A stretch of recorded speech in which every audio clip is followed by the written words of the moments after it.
Chuba Hubbard, in the middle of the season last year, it was right around their Germany game for the Carolina Panthers, signed a 4-year, $33 million contract.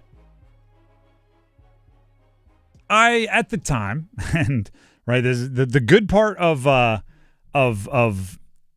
having a show like this is when you say something and you want to be able to prove it, you have receipts. Okay, I like to call them receipts. Accountability, right? If you make a prediction, you can always go back and find the exact clip. You can find it on our YouTube live stream, which, by the way, subscribe, follow, 99.9 The Fan. Search for it on YouTube. We'd love to have you. But also we have the podcast. We have so many different ways where I can go back and prove, see, I said it. Right? So if there's ever a player that's underrated, I felt very much, I'll tell you this. I felt very much this way with Isaiah Evans on Duke. Right, when he was did not play coaches' decisions, and when he was getting 4 minutes at the end of blowouts, and I was going, I love the way this guy plays. He was on the dean's list a whole bunch of times, and then eventually, when he was entered into the NBA draft, he was being mocked into like the bottom half of the first round, and I'm going, see, I was there, and I could go prove it. The other side is sometimes when you react emotionally. Right, the flip side of the coin is you can't exactly run from it, right? I can't sit here and go, I didn't say that, because any of you could do the same thing I can do, and then you go back on YouTube, go back on the podcast, find it, and go right there. So Chuba Hubbard signed this contract for 4 years and $33 million. I did not like it. Now, I'm not going back on that. I don't believe you pay running backs, and I darn sure don't believe you pay running backs that aren't the 3 or 4 aliens walking this earth that are just special at it.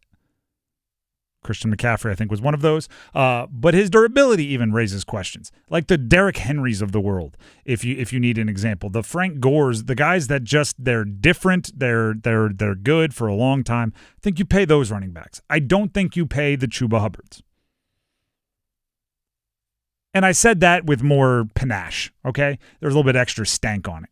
And looking back, I've talked myself not into liking the deal, but I've talked myself into... And talk myself into is the wrong word. I've come around to the deal being one that they can take advantage of in a specific way. Here is the genius of the Chuba Hubbard contract that I failed to see at that time, if there is one. They can get out of it after this season with just $4.5 million in dead cap.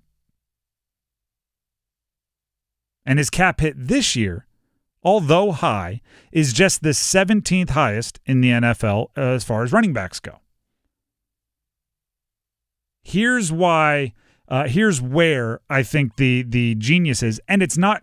By the way, like Chuba Hubbard's agent is going to hate everything I'm going to say right now, because I think Chuba Hubbard is a fan favorite. I think he does things the right way. I think Dave Canales is a big fan. Right, he just came out and said if possible he wants to play for Canada in the Olympics in flag football, because he just appears to be a guy that loves competition, loves football. I think there's a lot of good there. 17th highest cap hit this year.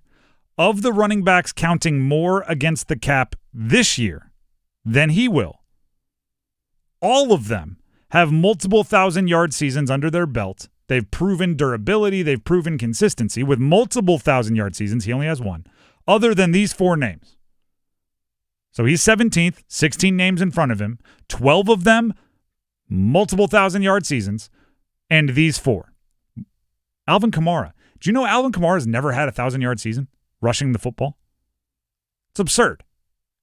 But he does have 7 seasons of at least 1,360 in rushing plus receiving, so I don't have to justify Alvin Kamara being good. Bears DeAndre Swift.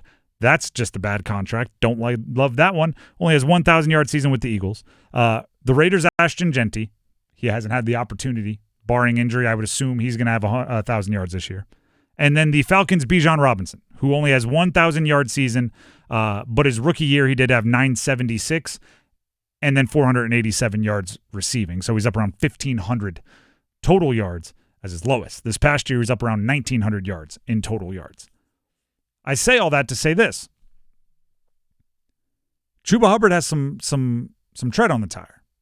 I don't think he's as good as a lot of guys above him on the list. I don't think he's as proven as a lot of the guys above him on the list. I don't know if he's worth the money as a lot of guys higher than him on the list. But knowing you can get out of the contract after 1 year if you want to with minimal dead money, I am in favor of this. Chuba Hubbard to the right side for 5 yards. Chuba Hubbard to the left side for 7 yards. Chuba Hubbard to the right side for 3 yards. Chuba Hubbard to the left side for 7 yards. Chuba Hubbard to the right side for 5 yards. Eventually, Bryce Young may pass, but instead, Chuba Hubbard toss wide. He goes out of bounds for 7 yards. Chuba Hubbard, what was his longest rush last year? 38 yards, something like that. He's not a big play guy. He gets what's there, and you can continue to give him the ball a ton because you know if things go haywire, it's not going to cost you long term. Rico Dowdle, to me, coming in at like $2.5 million in cap hit, he's an insurance option. If Chuba Hubbard gets hurt, Rico Dowdle steps into that role and can do a lot of the same things. I don't want him to be a shared running back. I don't want him to get half the carries or 40% of the carries. Travis Etienne's little brother, Trevor Etienne, 4th-round pick. Maybe a pass-catching option if he proves that he can pass block at an NFL level. I don't want him getting any running back by committee. I want this to be Chuba Hubbard, Chuba Hubbard, Chuba Hubbard.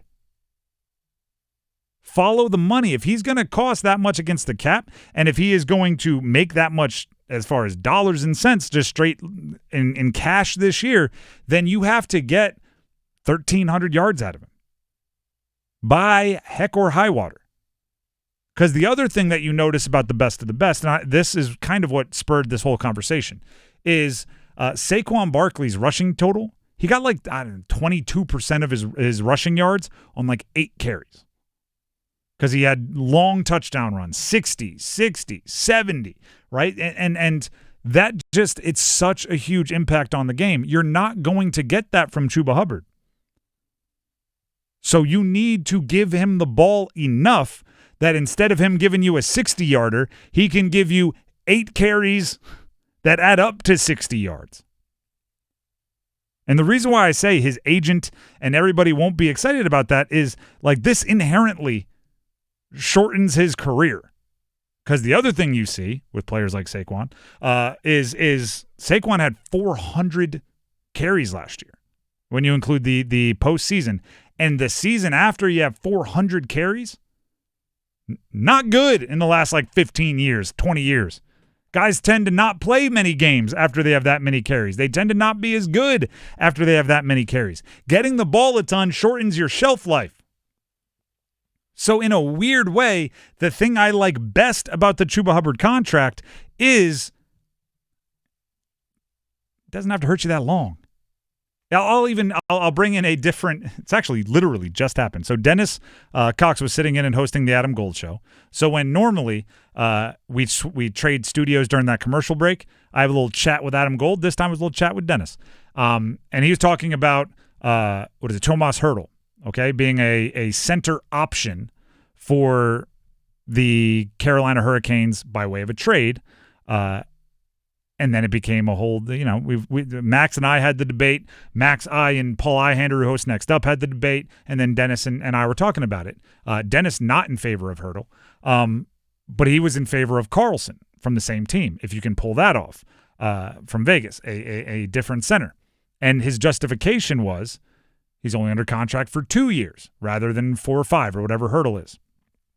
And my response was, the best thing you can say about somebody is if it goes absolutely terrible, he'll only hurt us for 2 years instead of 4. I'm not sure I want to be involved with any of them.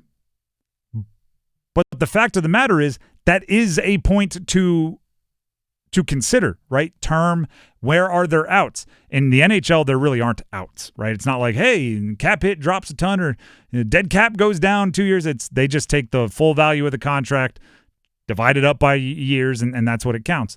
In the NFL, there are these outs, right, where it's like I signed a 5-year deal. There's an out for the team after 2 years where they can get out of it with a reasonable dead cap hit. So really, it's a 2-year deal, and then beyond that, I'm only guaranteed $3 million, and I got to be on the roster to get the rest. The best part of the Chuba deal is it's a running back deal that has escape hatches. And I don't like that for Chuba. By all accounts, like I said, sounds like a great dude. Energy guy, culture guy, loves the game, the player that you want to coach, the player you want to play with. But that doesn't change the fact that he is a running back.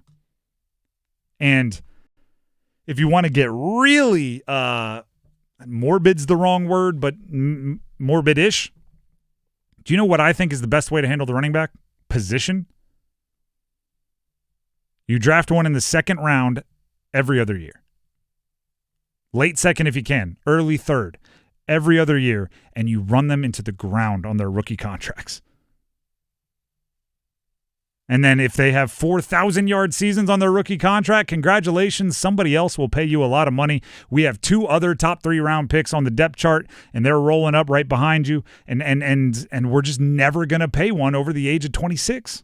I mean, that's where asset management is going in the NFL these days. If you can get that value from a rookie, and then, they're pretty much assuredly going to break down after a few years, like, why not just kind of dedicate that position to being like a solid draft pick, and then you can rely on a rookie. If it doesn't work out, then, there are a couple solid veterans out there that you could go after, but and you could always just draft another one. Then you can cut ties. And if you desperately want to stick around, and we do think you still have something in the tank, like I believe it was for Chuba Hubbard, then yeah, we'll give you a deal. But it's however we word the terms, it's going to be a 1-year deal. It's going to be a 1-year deal, and we'll work the cap however it fits. But I'm not committing to a guy on a second contract for 4 years. 4 years, $33 million, way too much for a running back. When it turns out that it's like 1 year, $10 million, I still don't love it. But if you spread the cap hits to 6 years this year, 4 years, or $6 million this year, $4 million next year, we can start having those conversations. But just know that if I'm paying you big, top 20 running back money, you're getting top 20 running back touches, which may shorten your career in the long run. Like, I want Chuba Hubbard to get the ball first drive of the game 5 times, most weeks, because there's your tone setter, right? I want to score on the first drive every single time we're out there to give my defense some cushion, let everybody know how it's going to be. So you're getting 5 touches. You're getting 1 screen, 4 carries if we're picking up first downs, first drive every game. And the rest is, depending on how it goes. Got to follow the dollars, and if we're giving running backs money, we're giving them the ball.